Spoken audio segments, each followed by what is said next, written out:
As most of you may have read, I've been working on a confirmation course and an adult Christian literacy class. Sign-ups are downstairs. Now, as working on that, I decided this morning that I go back to this idea I had a while ago about summarizing in one sermon, or at least trying to, the Bible, or at least the storyline that leads to Christianity's prevailing theology, that is of the God of laws, incarnation, especially in humanity. Before I get to that summary, I have a few Bible questions I stole from the internet about Noah. Why didn't they play cards on the ark? Because Noah was standing on the deck. But I need a little laughter sign. What animal could Noah not trust? The cheetah. On the ark, Noah probably got milk from cows. What did he get from ducks? Quackers. The Bible aptly begins with a creation story addressing legitimate age-old questions, like how did all of this get here? How did we get here?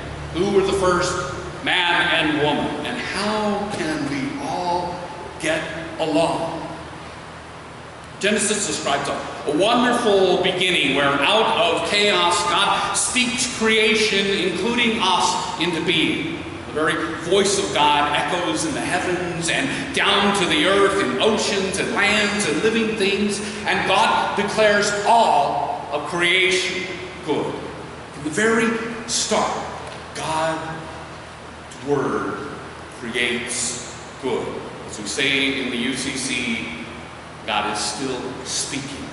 Hebrew scriptures zoom in from the universal down to the earthly, to the critter, and the human creation. We're told that humans come to life infused with the very breath of God and bear God's image. You see, like royal emissaries of the ancient world who carried their ruler's image to show like a badge that they were his agents, we are God's emissaries in creation, carrying our ruler's image. And we're supposed to act as caretaking agents for God.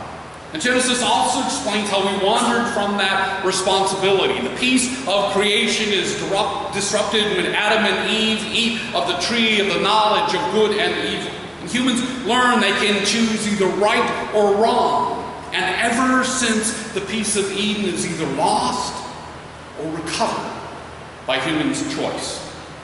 The Bible attempts to teach us how to take care of and to relate to creation by choosing the best way back to peace. It's about God's desire for well-being and our role in carrying out that desire with choices for good.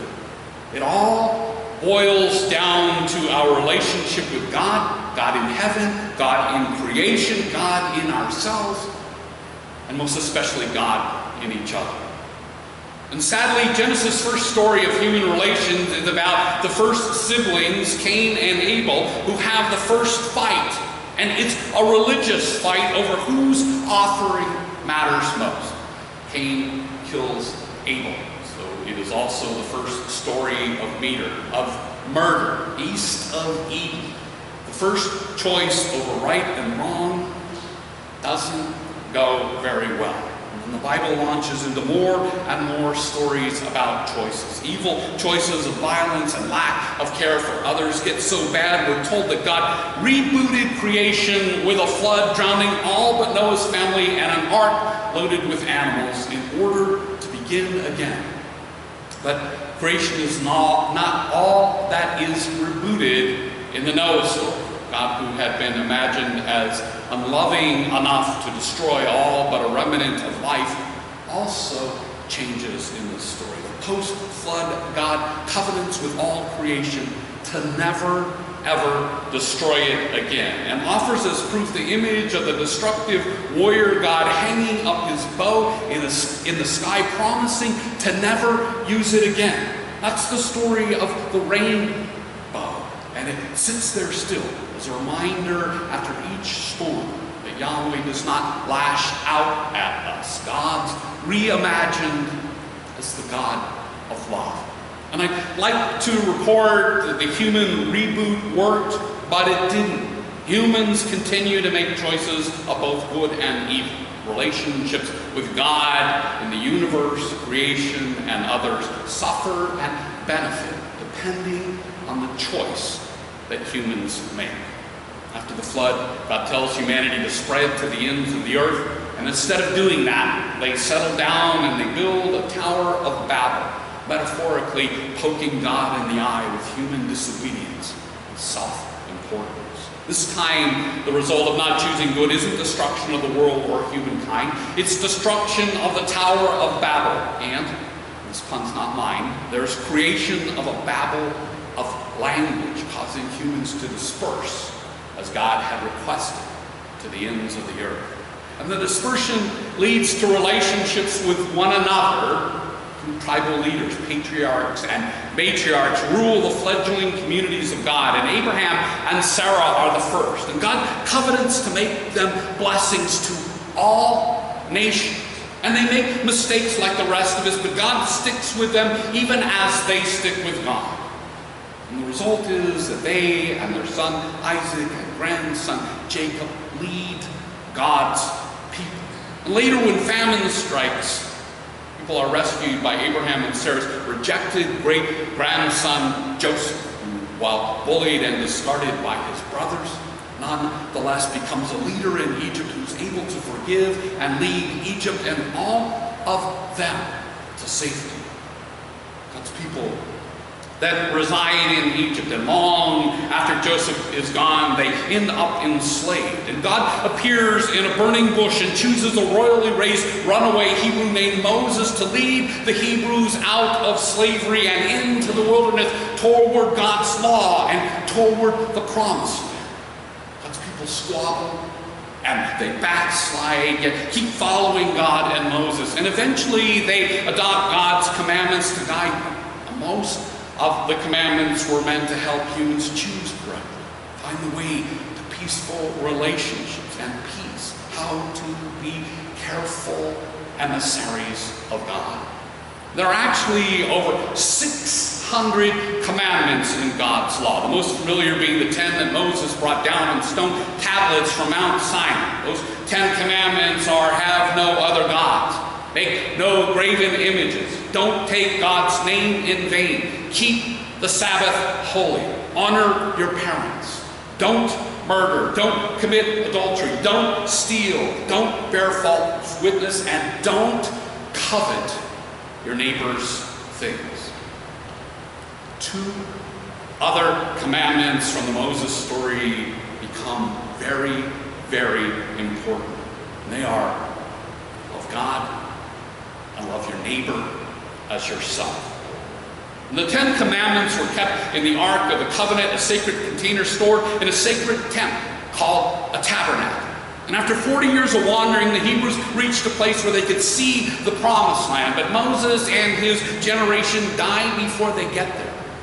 Joshua then leads the new generation to the promised land. Joshua was a great leader.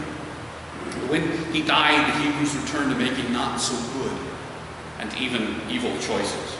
And over the years, they're led by 15 tribe-like chiefs known as judges. The most famous are Gideon and Deborah, Samson and Samuel. And the judges help defend and unite the semi-nomadic tribes, trying in various degrees of success to keep God at the forefront of their lives. And eventually, the Hebrews decide to settle down, and they ask Samuel, the last judge, to give them a king. Samuel resists, wanting God to be their only king. But eventually, with God's approval, Samuel anoints Saul as the first Hebrew king. During Saul's reign, one of his musicians, a young shepherd named David, armed with only a slingshot, defeats in a winner-take-all fight Goliath, a mighty giant. Later, David becomes king and sets into place plans for a permanent tabernacle, a temple in Jerusalem to house the Ark of the Covenant and to worship God, to gather as God's people. David doesn't build the temple, but he does well. That is, until he covets Bathsheba and has her husband killed in order to marry her. And after those evil choices, David's reign experiences turmoil, including civil war with his son Absalom. And David eventually wins the civil war, but laments Absalom's death. And when David dies, another of his sons, Solomon, becomes king. And Solomon builds the temple, and it becomes the center of worship for Judaism. But Solomon fails to follow God's way of justice and care. His reign is marked by oppressive acts and the worshiping of other gods. And the kingdom is in so much turmoil that after Solomon dies, it's split in two. And the north kingdom becomes known as Israel, and the south, Judah. In 721 BC, the northern kingdom of Israel is conquered by Assyria, and the southern kingdom of Judah, which includes Jerusalem, continues on until it's conquered, and the temple is destroyed by Babylon in 586 BC. And most of the elite are then exiled to Babylon.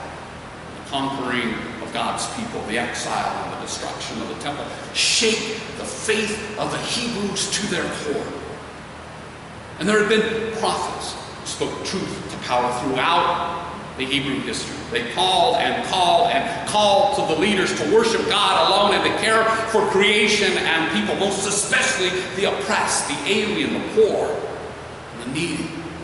Some of the greatest words in the Bible come from the prophets. Amos prophesies that God wants caring actions, not worship and songs. It's Amos who says, "Let justice roll down like waters and righteousness like an ever-flowing stream." And in one of this community's most beloved verses, the prophet Micah also admonished that God doesn't want empty rituals and offerings, noting that he told you, "O mortal, what is good, and what does the Lord require of you, but to do justice and seek kindness and to walk humbly with your God." The prophet Isaiah famously prophesies that when people turn to God, then God shall judge between the nations and shall arbitrate for many peoples. They shall beat their swords into plowshares and their spears into pruning hooks. Nations shall not lift up sword against nation, neither shall they learn war anymore. Isaiah also is probably the most famous prophecy of the coming of a Messiah to save God's people. In light of the prophets and the earth-shattering reality of the Babylonian conquest of their country, the Hebrew people are led to understand and experience God in a new way. Babylon is eventually defeated by Persia, and the exiles are allowed to return home and rebuild the temple. And during and after the exile, Bible stories and texts are heavily influenced and edited by a priestly group of writers who understood that the exile created serious concerns for God's people. God's people sense being barren, without heirs, being crowded out, being subservient, and being dominated by other nations. And so the priests address these concerns with a theology summed up in the creation story at Genesis 1:28.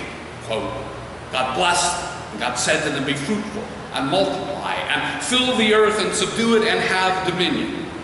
End quote. That verse addresses the concerns arising from the exile. Be fruitful refutes barrenness. Multiply refutes airlessness. Fill the earth refutes crowdedness. Subdue refutes subserviency. And having dominion refutes domination. Out of the exile experience comes an understanding, the reimagining of God as one who sides with the oppressed and calls God's people to do that too, and too much hope. God's understood to be in charge in ways that earthly kings never are.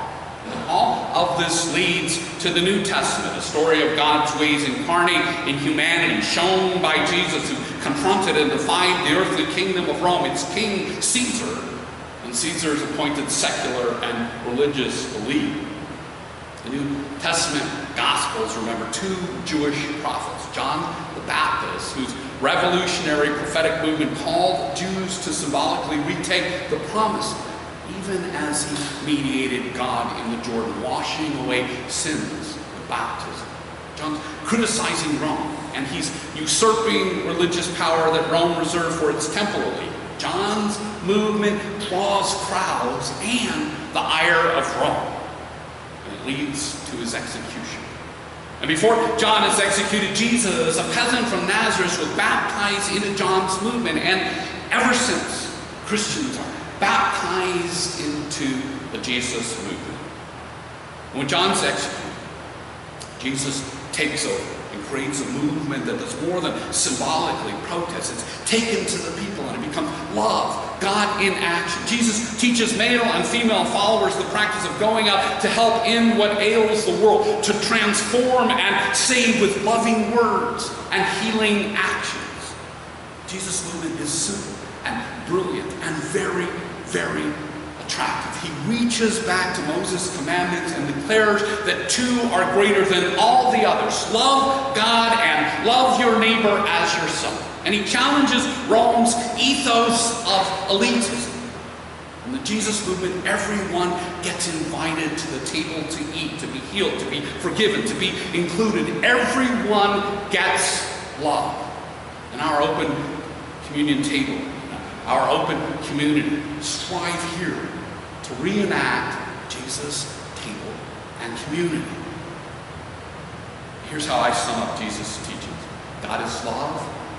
Believe in love. Love, love, and be love.